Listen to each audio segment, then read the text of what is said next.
ओम नमो भगवते वासुदेवाय। प्यारे भक्तों, हम श्रीमद् भगवद गीता का तृतीय अध्याय कर्मयोग का श्रवण कर रहे हैं।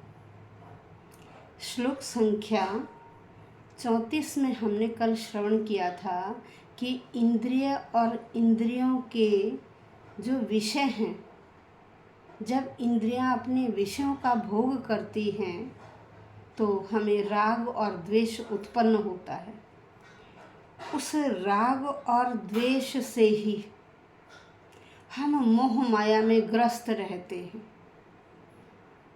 श्री कृष्ण अर्जुन को बार बार समझा रहे हैं कि हमें मोह माया से दूर हो जाना चाहिए और कृष्ण भावना भावित हो जाना चाहिए। अपने कार्य करते हुए ही हमें वह सारे कार्य ईश्वर को समर्पित कर देने चाहिए। किसी भी कार्य से हमें विमुख नहीं होना चाहिए। अब यहाँ श्लोक संख्या 35 का आज हम श्रवण करेंगे, जिसमें बता रहे हैं कि हे अर्जुन, अपना धर्म ही सर्वश्रेष्ठ है।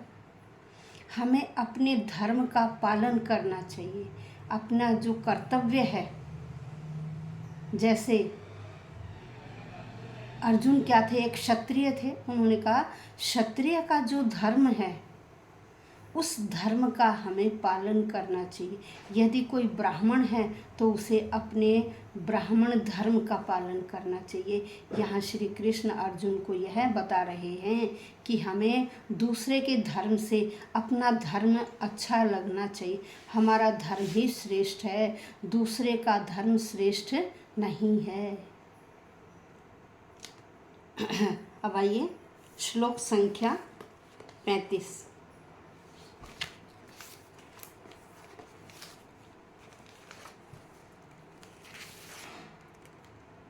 श्रेयान् स्वधर्मो विगुणः पर धर्मात् स्वनुष्ठितात्।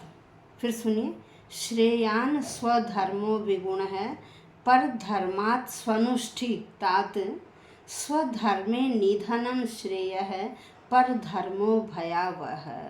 अब यहाँ क्या कहते हैं कि हमें अच्छी तरह से आचरण में लाए हुए दूसरे के धर्म से अपना धर्म श्रेष्ठ समझना चाहिए। अपने धर्म में मरना भी कल्याणकारक होता है और दूसरे का धर्म हमें क्या है, डर देने वाला होता है।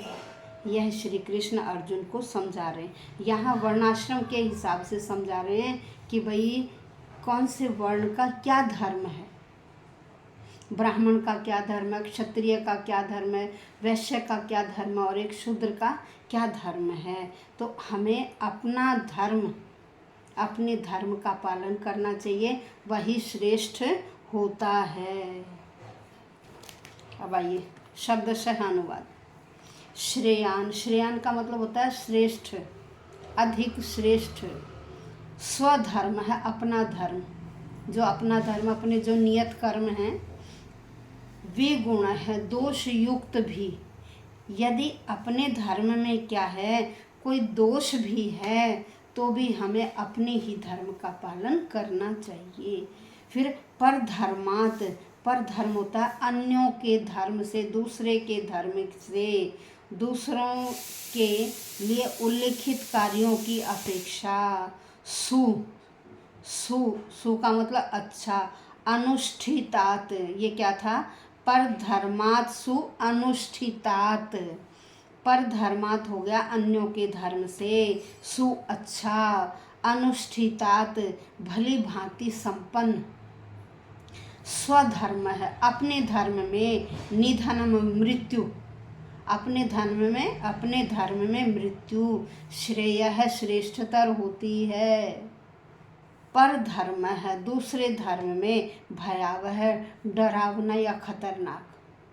दूसरा धर्म में डरावनी या खतरनाक। अब देखिए क्या कह रहे हैं यहाँ कह रहे हैं कि हमें जो हमारे नियत कर्म हैं, जो हमारे धर्म के अनुसार कर्म हैं, यदि उनमें कोई दोष भी है, किसी दोषपूर्ण ढंग से भी वो संपन्न है, अन्यों के कर्मों को भली भांति, अन्यों के कर्मों से भली भांति जो हमारे धर्म में यदि कोई अवगुण भी है तो भी वह क्या है, श्रेष्ठ है। और अपने धर्म में कर्मों को करते हुए ही मरना क्या कहा गया है, श्रेष्ठ है। फिर पर धर्मो भयावह, कह रहे दूसरे के कर्मों में प्रवृत्त होने की अपेक्षा, दूसरे के धर्म में प्रवृत्त होने की अपेक्षा जो अपने धर्म है, जो अपना धर्म है, अपने वर्ण के अनुसार जो धर्म है उसमें मरना भी क्या है, अधिक श्रेष्ठकर होता है। क्योंकि दूसरों के धर्म, अन्य मार्ग, जो दूसरा मार्ग है, अन्य मार्ग का अनुसरण क्या होता है, बड़ा डरावना होता है, भयावह होता है। इसलिए हमें अन्य का जो धर्म है उसका अनुसरण नहीं करना चाहिए। देखिए, ये आपको इस एग्जाम्पल से समझ में आ जाएगा कि हमारे नियत कर्म हैं।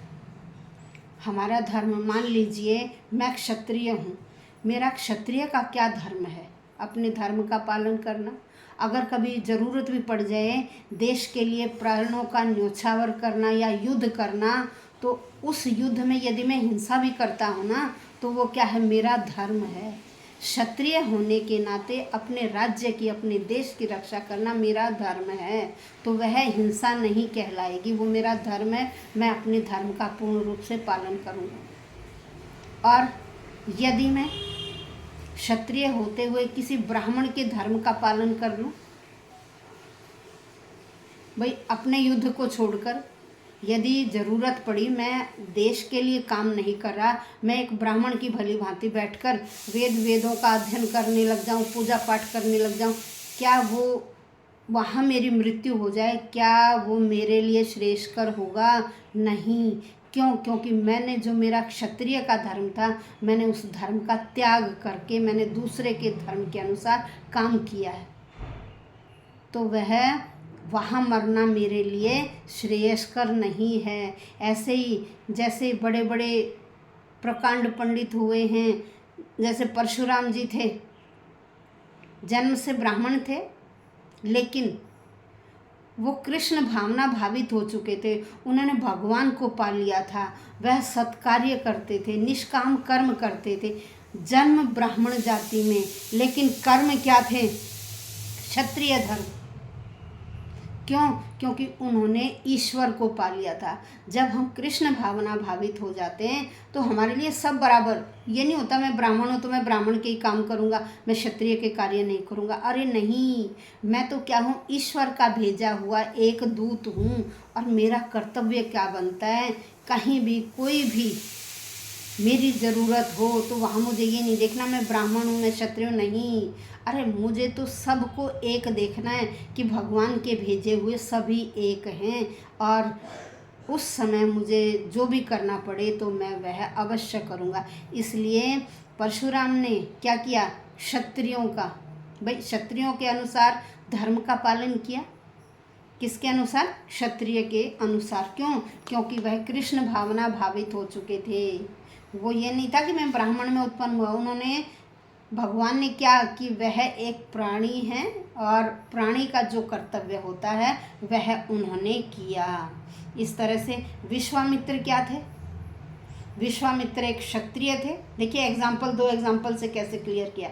विश्वामित्र एक क्षत्रिय थे, क्षत्रिय कुल में जन्म लिया था, लेकिन ईश को प्राप्त कर लिया था। सकाम भाव से कर्म करते थे, उनके लिए सब बराबर थे। तो ब्राह्मण क्या थे? क्षत्रिय होते हुए उन्होंने ब्राह्मण की तरह पूजा करते थे, ब्राह्मण की तरह उन्होंने क्या किया, ब्रह्म विद्या का अध्ययन किया, और जहाँ उनकी ज़रूरत हुई उन्होंने उस कार्यों को ठीक प्रकार से संपन्न किया। तो यहाँ यह अंतर बताया गया है कि जो कहा कि अपने धर्म का, अरे धर्म क्या है, हमने जिस वर्ण में जन्म लिया है, कुछ व्यक्ति बड़े कट्टर होते हैं, वो भौतिक शरीर को ही सब कुछ मानते हैं, तो वो ये कहते हैं भाई मैंने ब्राह्मण में जन्म लिया, मैंने क्षत्रिय में लिया, मैं तो इसी के अनुसार काम करूँगा। लेकिन जो कृष्ण भावना भावित हो जाते हैं वह यह नहीं समझते कि मैंने इस वंश में जन्म लिया है। वो ये सोचते हैं कि मैं ईश्वर का अंश हूँ और यहाँ कार्य करने के लिए मुझे ईश्वर ने भेजा है, जो कार्य मुझे सौंपा गया है मैं उस कार्य को अवश्य करूँगा। वहाँ मेरे वर्ण का धर्म आड़े नहीं आएगा, क्योंकि सारा जगत ईश्वरमय है। ईश्वर ने मुझे जिस उद्देश्य से भेजा है मैं उस कार्य को वहाँ अवश्य करूँगा। तो यदि हर व्यक्ति, आज के युग में भी हर व्यक्ति यह सोच ले कि मेरा कोई वर्ण धर्म नहीं है, हम सब एक सामाजिक प्राणी हैं, हम सबको मिलजुल कर रहना है, ईश्वर ने हमें जिस कार्य के लिए भेजा है किसी प्रकार का भेदभाव नहीं करना, तो तभी क्या होगा, जगत का कल्याण होगा। और कृष्ण का बताया हुआ जो उपदेश है उसका हम सब अनुसरण करें तो सारा जगत आनंदमय हो जाएगा। यह हमें अपने बच्चों को और जो हमारे आसपास हैं उन्हें समझाने की ज़रूरत है। यदि हम ये समझें कि हम क्यों समझाएं, नहीं, अरे हमारा भी कर्तव्य बनता है। यदि कोई गलत रास्ते पर चल रहा है तो उसे सही रास्ते का चुनाव कराना हमारा परम कर्तव्य है, तभी हमारा मानव जीवन सफल हो पाएगा। धन्यवाद।